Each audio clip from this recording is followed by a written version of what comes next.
This is James Lupton, delighted to be joined with Conor Wallace. Conor, how are you? Yeah, I'm good, James. Yourself? Yeah, very good. Thank you, mate. Thanks for joining us. We're going to take you through a little journey through your boxing career to date. As usual, 8 rounds of topics for round eight boxing. So, round one, take us back to your first day in the gym. Firstly, do you remember the first day? Yeah, well, I actually started boxing because I was getting bullied in primary school. So my mum took me out to the gym. Just never ever thought I was going to make a career of it, but just to give me a bit of self defense or like a bit of confidence in myself and be able to stand up myself. It's funny enough, that's how most people sort of start, I reckon. But it was good. We started out at the Sacred Heart Boxing Club in Newry, just about 5 minutes out the road from my house. My uncle actually boxed in that gym as well. So my mum and dad had a good connection with the coaches and stuff. He's actually dead now, may he rest in peace. But it was good, Um, good way, and here I am, maybe 18 years later, still boxing. Absolutely. But talk to me about that first day. You mentioned there you went there because you was getting bullied. Was it scary to walk through those doors? Yeah, because it was like a real old school sort of boxing gym, holes in the roof and everything, and there was buckets catching the rain that was coming into the roof. It was a bad night, and it was good, but it was freezing sort of as well. So you made your own heat. It was a good way to learn and good discipline.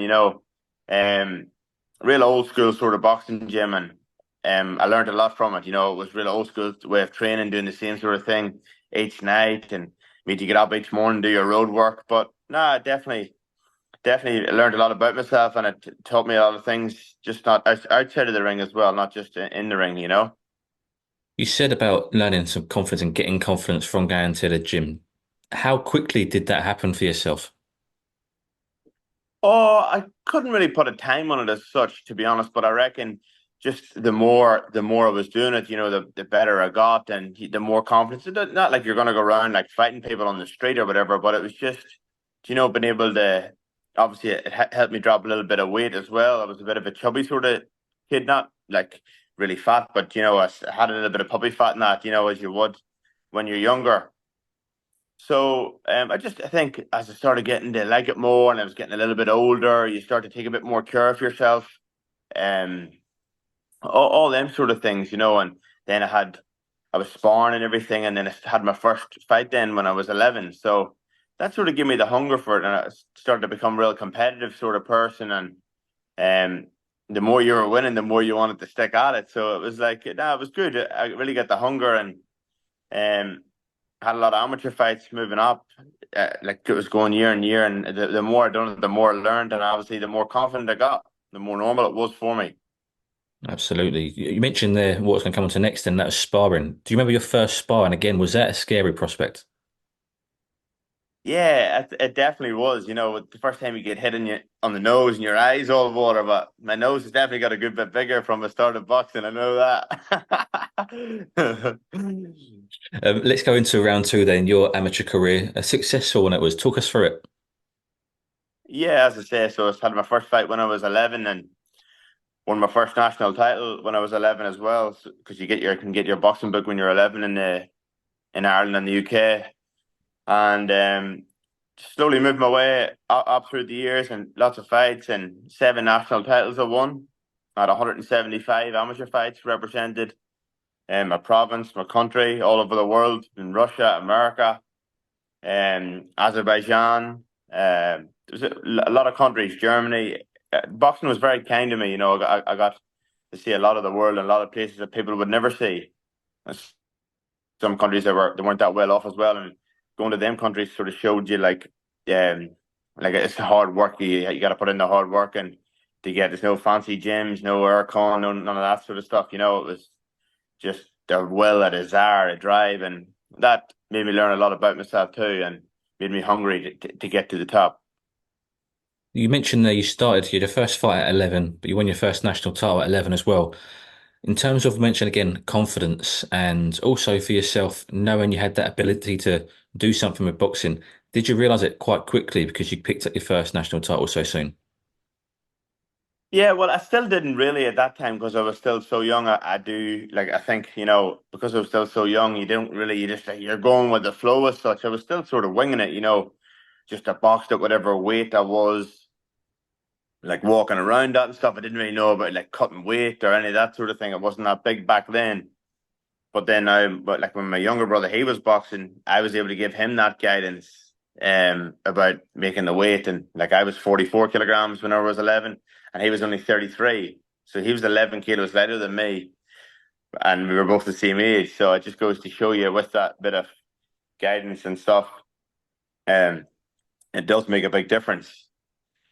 So nah, I learned a lot moving up, and it was great that I was able to pass that on to my younger brother Guy as well. So um, it was good. Absolutely. I want to talk about the end of your amateur career. You was deselected for the Commonwealth Games team, and there's a bit of a few issues that gone on outside of the ring with yourself. Did the end of your amateur career end a bit sour for you?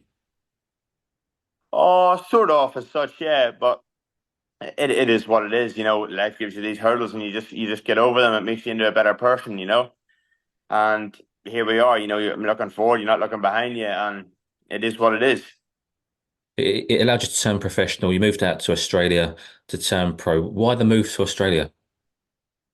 Yeah, well, when Steve offered me about turning professional, that was a big thing for me, you know. And I had a few offers and stuff to go pro, but the one to Australia was one that really sparked for me, like the change of environment, change of scenery, and the weather. And he had a big connection with Irish fighters before, so it was unreal. You know, I come out in the jail with the gym straight away, and here I am, almost 6 years later. So let's go straight into round three then. And at your professional debut, September 22nd, 2018, Aaron Cisse, you stopped him in the second round. What was that feeling like to get your first professional win? The referee raising your hand, you 1-0 now as a pro in the paid ranks. What was that feeling like? Yeah, yeah, it was a great feeling. You know, obviously your first pro fight, like Steve, my manager that signed me from Fortune Boxing, he always told me, no matter how much we teach you, you'll still box like an amateur. You know, it'll take you 12 months or maybe even 2 years to start boxing like a pro. So, and he was right to him and did everything that all the stuff that we learned in the gym or that I was learning. I just went back to my old ways when you're under them bright lights for the first couple of fights. So, but luckily enough, as I say, I had that good amateur career that stood by me, and my skills got me through. What was that transition like from amateur to pro? And like you say, they're changing your style. Yeah, yes, Steve was definitely right. It did take me, I'd say, the best part of 2 years to really start sitting down a bit more and doing the longer rounds and stuff because I was always like a southpaw counter puncher, long rangy. But now I feel like I really am adapting into that sort of pro style, and here I am, you know, like going from strength to strength. I believe in my with each fight now. Was it hard to transition, or was it just something that took a while? Yeah, I think it's something that just takes a while. Obviously, when you're so used to doing something else and then changing it up, it's like starting a new job. You're not that confident in it to start, but then it becomes normal for you. And working with Steve's son and Greg, he's my head coach, Greg Eady. The stuff I've learned from him, he was a great pro himself and retired undefeated. Made a big amateur career and stuff as well. So he passed on a lot of knowledge to me, and I think where his strengths were my weaknesses. You know what I mean? So it was good to really soak as much knowledge out of him as I can, and I still am each day, and I feel like I'm improving all the time under my coach Greg. Just talking on your pro career so far to date, you have taken one loss. What was that like? Because boxing's full of highs and lows, and I'm sure that was a low for yourself. How did that feel? Talk to me about the emotion of losing. Yeah, yeah. Obviously, the first loss is never it's never good. I was coming off a big winning streak in the amateurs as well after I moved up to 81 kilograms. So I think I was unbeaten in like 5 and a bit years or almost 5 years it was. So um, it was hard to take, but I learned a lot from it. It was my first fight back after major hand surgery. So when you look back at the fight, you can see I clearly wasn't throwing my left hand as no, and normally my left hand is my best punch because it's my power shot. But when you watch it back, you can clearly see I wasn't really throwing it. So we sort of went back to the drawing board, and I wasn't that undefeated prospect as such anymore, which took a little bit of pressure off me. You know, you're not this amateur prospect coming through, you're undefeated. Like I had that one loss, I put it behind me, got straight back to the drawing board, and learned from it and moved on, and had a couple of good wins then. And the next fight that was offered to me was a rematch with the guy that I lost to, and that was one fight that I always wanted to right the wrongs. That's the sort of way I tick, and that's the way I believe. And I wanted to really get that win back, and I ended up knocking the guy out in the rematch. Broke my other hand in that fight too in the rematch, but I knocked him out, got the win, and I could put it behind me then and move on with my career. We spoke earlier about confidence in a young Conor Wallace walking into the gym as an amateur for the first time. Talk to me about the confidence below, first of all, in taking your first pro defeat after, I'd imagine, feeling quite invincible, being undefeated for so long, but then to build that confidence back up again as at the age you was at the time. Yeah, yeah, definitely, obviously, but like I knew I wasn't 100% right in that fight, and when you watch it back, I definitely knew I wasn't 100% right. So, but we learned from that, and went back and worked hard every day, and I would never let something like that beat me. You know what I mean? It's as I say, I'm a very competitive person, and I wanted to get that win back. So back to the drum board, worked super hard, and made me hungrier. I knew I didn't want to taste that feeling of defeat anytime soon again. So I worked extremely hard and got back in the ring and had a couple of good wins and ended up winning the regional belts too. A lot of people thought that I wouldn't win that fight, and I did. So that's the type of me, like I don't talk a lot of shit, or I normally do my talking in the ring, and that's what I intend to do for the rest of my career as well. You mentioned you learned a lot from that defeat, and obviously you mentioned there you went into it. Sounds potentially almost too soon and definitely not 100%. Would you now think twice about taking a fight too soon after a injury? Touch wood, it doesn't happen. Yeah, yeah, definitely, definitely. It is what it is. Obviously, whenever you're winning so much, you think it's just a normal again. But like I thought I was okay in sparring and stuff. But then whenever you do watch the fight back, maybe it was the pressure of being under the lights on TV and everything. And it was good we could watch it back to see that I wasn't firing in all cylinders. So that gave me a little bit of hope as well. Like you would have been kicking yourself if you had been 100% and lost. But it is what it is. Did It's did you good. We got that one loss out of the way and we moved on. did you feel hesitant in the fight to throw your left hand? I think like I didn't think I was in the fight, but when you watch it back, I definitely was. Like you can see, I didn't throw it Oh, at all, and then you come out. If you watch my next couple of fights, I've knocked the boys out with the left hand. So, oh, it was. It's just one of them things. But I suppose it's the sport of boxing, and it's why we love it so much. It's what you give so much to, and it can just beat you back down. no, absolutely. Let's move on to round four, and I want to go on to probably the biggest story and biggest bit of exposure you had quite early on in your boxing career, and that was sparring Conor McGregor. Firstly, I'm imagining a great experience for yourself as a young man to spar somebody of Conor McGregor's stature. I think it was for the Diaz fight that you was in his camp for. But also, I mentioned the exposure. It allowed you to get a lot of spotlight in the media at a young age. What was that whole experience like? Yeah, definitely. It was definitely a life-changing experience and an unbelievable experience, one that I'm very grateful for.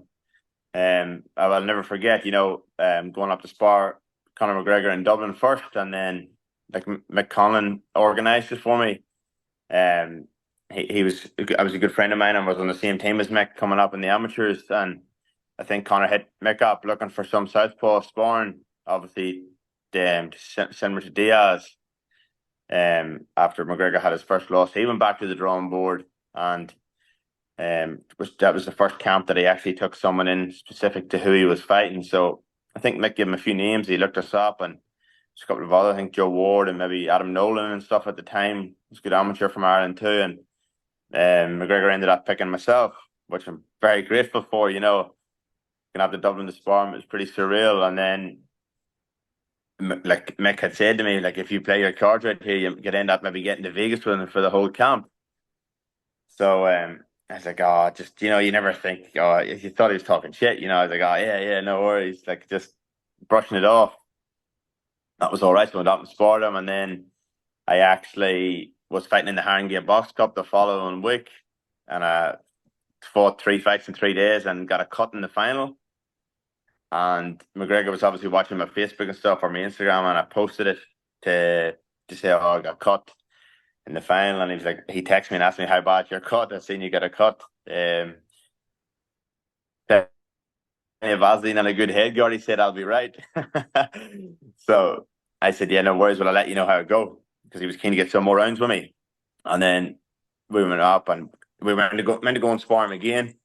And he texted me saying, in the meantime, how would I be interested in going to Vegas for the full camp? So I get on the mech and I was like, he's winding me up here. He's like, thought they were bullshit. I thought they were just winding me up, if it was someone else or if it was fake. So it actually was true. And there I was then on the plane to Vegas. And that's where my next fall was with McGregor, was in Vegas. Was that a surreal moment for you to firstly get the call to be asked to go out there and then to be in Vegas for this camp? Yeah, yeah, definitely. It was unbelievable experience. But one I took a lot away from, it made me very hungry and it made me realize what it's like at the top level and what it takes and the work ethic and the people we met, like Kanye West, Cristiano Ronaldo and everything was there. It was a mad experience and he ended up actually letting me do the corner for his fight. So it was unreal and one I'll never forget. You mentioned, you've got to see firsthand what it's like at the highest level in combat sports. Is there anything from that camp and fight night that you take away and still use today in your career? Yeah, yeah, definitely. If like being around McGregor and stuff and seeing the work that he put in, like hard work got him to where he was. And I'm a great believer in that myself, the sacrifice he made and stuff. And people can say what they want, but he has done a lot for the sport and changed the sport. And he's was the face of MMA for a long, long time. So, just it showed me like it's all, with all the cameras and the lights and everything, that's all good, but you still have to put the work in. And that's what he done. Absolutely. Round five, you're expecting your first child very shortly after your next fight. It brings a lot of added pressure, responsibility, and focus too. Talk to me about that. Have you felt any added pressure? Yeah, well, obviously I've got the fight on the 17th of March and then my daughter's due shortly after that, which sort of works out well with the time scale. But nah, it's just more fuel to the fire for me. I'm very excited. I'm looking forward to becoming a dad and it's an experience. Apparently, it's a life changing experience. Anyone that I've talked to, so it's one that I'm really looking forward to and one that I'm ready for. I'm not getting any younger, as they say, so now I'm ready for that, and it's a very exciting time in my life. Do you think I don't know if it has yet or not, or once she's born, it may do, but do you think your outlook on boxing could potentially change? Because I know it's a dangerous sport, and having that somebody there who will rely on you, do you think that it could change your outlook to the sport?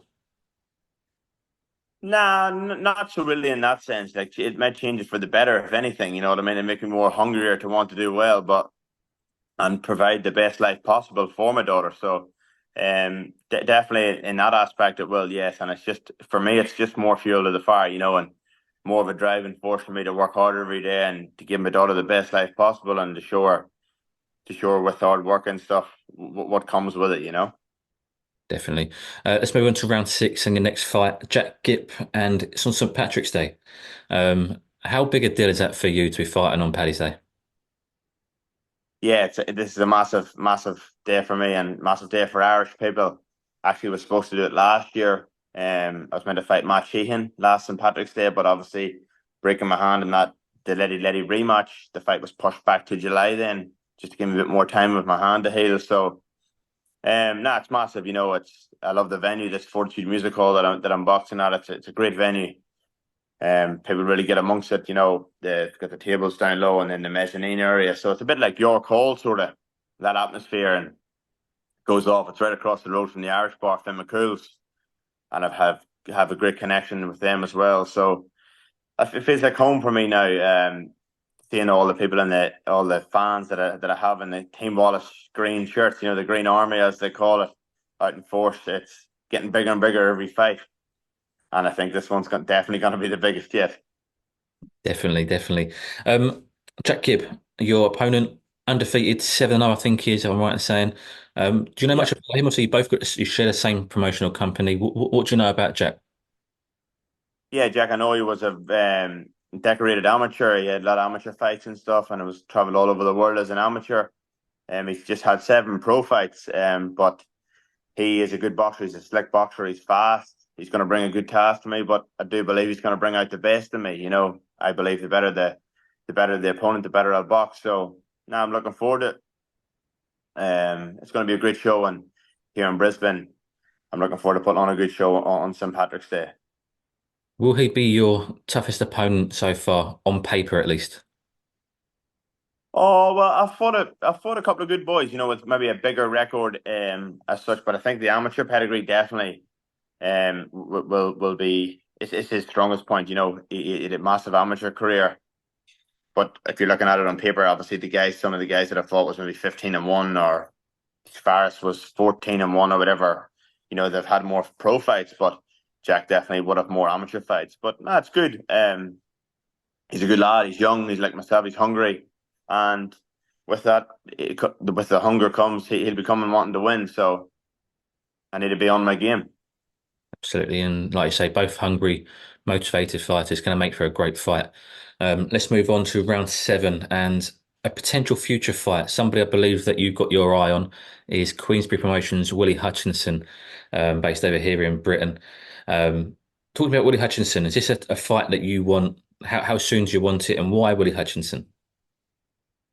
Yeah, well, just obviously the promoters' jobs is to be looking at the bigger picture, for like what's next for us and planning. So I think Willie's ranked high as well, like myself. We're around the same sort of ranking. So he's a young, hungry fighter as well, and he brings a good fight, brings good style and stuff. So I think that will be a massive fight, and one that really entertains me because I think the winner of that fight is working their way up the rankings even more, and it wouldn't be too far away from a world title shot, and that's what we're all looking for. Um, so it'll be a great fight, as to say, he's young and hungry and brings it, and maybe on one of them big cards in the UK or even in Saudi Arabia. I think that would be a massive fight and one that really entertains me. Do you feel you are two, three, maybe four fights away from world title contention? Yeah, yeah, I don't believe I'm a million miles away, and we've got a great team around me with Tasman Fighters and my manager Stephen Deller, Fortitude Boxing, where they're moving me along nicely. And as I say, I haven't really fought too many people with losing records in my pro career, but I've been moved on pretty fast, and that's what I wanted coming off the big amateur career. So if I can keep that moving forward in the right direction, it's going to be good. Definitely. And let's move on to the final round, round eight, and that is ambition. I can see here today you're a very hungry fighter. We've mentioned that a few times, hungry, motivated, and mentioned there not far off world title contention. And that is, of course, every boxer's aim is to get to that top level. For yourself, what are your ambitions, or what were your ambitions when you first got into the pro ranks? Yeah, obviously, like when I started as an amateur at the start, like I didn't really know I was going to come this far. But as I got older and more mature and knew what I was doing, I always dreamed about being a world champion. I think that's most young fighters' dreams, and I'm just within touching distance of that now. Obviously, being ranked by four of the major governing bodies in the top 10, so I'm not a million miles away. And as I say, I've dreamt about it since I was being a young boy, and I'm going to do everything in my power I can. I've never backed out of a fight. I've taken every fight that's been asked of me, and I intend to do that. I don't talk much shit. I don't like, I do my talking in the ring, and I reckon the sky's the limit.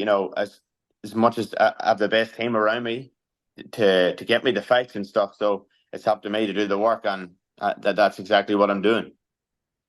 Do you feel the closer you get to the level you want to be at, the more your hunger and ambition grows?